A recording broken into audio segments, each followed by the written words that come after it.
Bonjour Charles Decamp. Bonjour Philippe, bonjour à tous. Place à votre journal des médias, le sommaire du jour Charles. L'élection de Miss France décalée, Marie-Sophie Lacaro de retour sur France 2, des nouvelles de Prison Break et la contre-attaque de Darius Rochebin. Mais on commence évidemment par les audiences. Qu'est-ce que les Français ont regardé hier soir à la télé?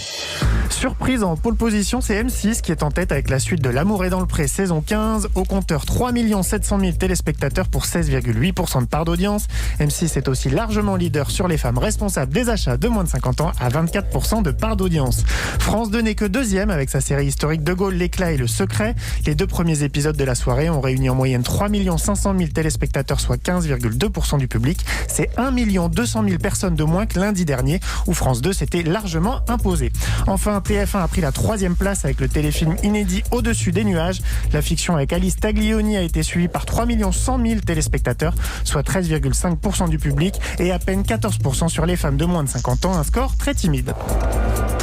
Culture Média. Et on commence ce journal des médias avec la contre-attaque de Darius Rochebin. Le journaliste porte plainte. Ses avocats assurent qu'il est victime d'une série d'allégations, d'insinuations et d'amalgames qui le présentent sous un jour qui ne correspond aucunement à la réalité. C'est pour cette raison qu'ils ont annoncé avoir déposé plainte pour diffamation contre le quotidien suisse Le Temps. Nouvelle star de LCI depuis la rentrée, Darius Rochebin est empêtré depuis 10 jours dans un scandale d'agression sexuelle suite à la parution d'un article du Temps. Le journaliste a été écarté de l'antenne dès la publication de ce dossier accablant, remplacé au pied levé aux 20h de LCI par Adrien Gindre la semaine dernière et par Elisabeth Martichoux depuis hier et jusqu'à la fin de l'année. Marie-Sophie Lacaro, bientôt de retour sur France 2. Alors je vous rassure tout de suite, la journaliste n'a pas changé d'avis. Elle prendra bel et bien la relève de Jean-Pierre Pernaut en janvier prochain, aux commandes du 13h de TF1. Mais avant de quitter précipitamment France 2 en septembre dernier, elle avait déjà mis en boîte au mois d'août à Marseille la nouvelle saison de Prodige, le télécrochet de la chaîne publique consacré aux jeunes talents du classique. C'est le mardi 1er décembre prochain que France 2 dégainera cette nouvelle saison, la deuxième pour Marie-Sophie Lacaro et la dernière donc. La journaliste avait succédé à Daphné Burki qui n'a tenu qu'une saison et qui avait elle-même pris la place de Marianne James, désormais aux commandes du programme depuis sa création. Libération face à la mer ce mardi. Le quotidien propose aujourd'hui une édition spéciale baptisée Libé des océans. Les journalistes du quotidien proposent une plongée dans les entrailles de la mer et donnent la parole à la faune marine en s'intéressant notamment aux sons et aux bruits émis par les poissons. Au menu aussi, reportage sur les pêcheurs, sur les fouilles subaquatiques à Marseille ou encore sur la bataille pour les zones de pêche entre Boris Johnson et l'Union européenne. Le premier Libé des océans était paru en juillet 2018 et avait notamment alerté sur l'acidification des eaux. J'ai trop envie d'entendre le son et le bruit des poissons. Le Focus, programme du jour. Ce soir, France 5 consacre sa soirée aux soignants. La chaîne publique propose à 20h50 un film dur mais ô combien marquant. Ça s'appelle Quand l'hôpital retient son souffle. C'est une plongée exceptionnelle pendant plusieurs semaines dans le quotidien du plus grand hôpital d'Europe, la Pitié-Salpêtrière, au plus fort de la lutte contre le Covid au printemps dernier. La co-réalisatrice du documentaire, Isabelle Weckstein, a expliqué à Louise Bernard ce qu'elle avait voulu mettre en lumière.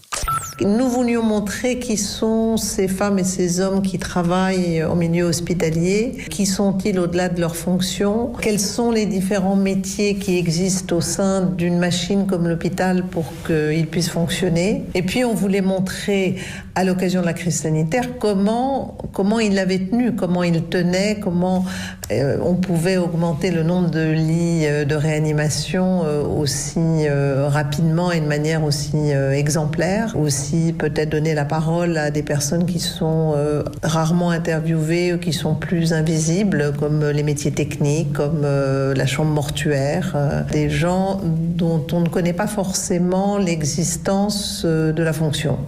La diffusion intervient alors que l'histoire se répète, que le confinement est plus ou moins bien appliqué depuis 15 jours. Et c'est donc peut-être encore plus opportun et important de montrer ce qui s'est passé au printemps dernier.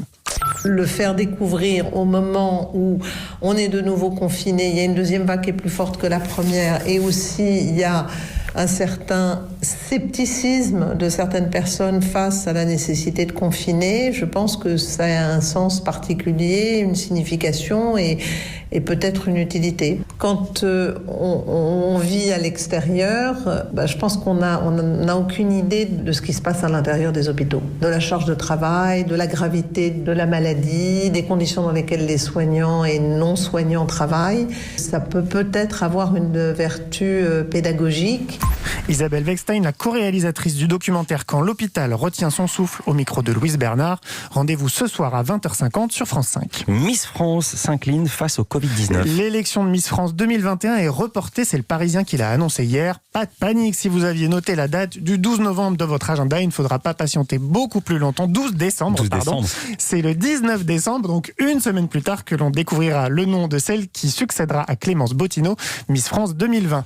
Pas de changement de lieu à prévoir, c'est toujours au Puy du Fou que le comité Miss France et TF1 ont prévu d'organiser la cérémonie. Elle sera animée comme chaque année par Jean-Pierre Foucault. Le jury, lui, sera composé exclusivement d'anciennes Miss France. Et puis Prison Break, c'est fini pour lui. Le comédien américain Wentworth Miller l'a annoncé sur Instagram. Il ne reprendra pas le rôle qu'il a rendu célèbre, celui de Michael Scofield dans Prison Break. Non pas parce que la série a fait son temps, même si pas mal de fans le pensent, mais pour une toute autre raison.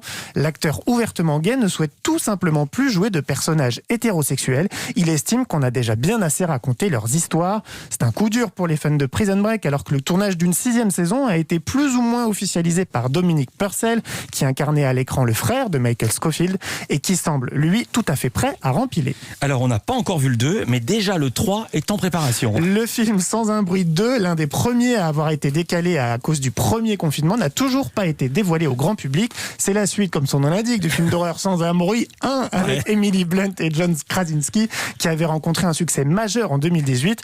Le fait que le 2 ne soit pas encore sorti n'empêche pas Warner Bros d'avancer sur une suite. Sans un bruit 3 est désormais en développement.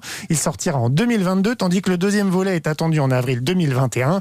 Des dates qu'il faut évidemment prendre avec des pincettes, vu la situation sanitaire. Et puis on va terminer ce journal avec du cinéma. Vous en parliez hier, Les Animaux Fantastiques 3, désormais a une date de sortie. Là aussi à prendre avec des pincettes, mais c'est officiel. Le 3e film de la saga dérivée de l'univers Harry Potter devrait voir le jour en juillet 2022. Le studio Warner avait retiré le film, attendu à l'origine en novembre 2021 de son calendrier il y a quelques semaines.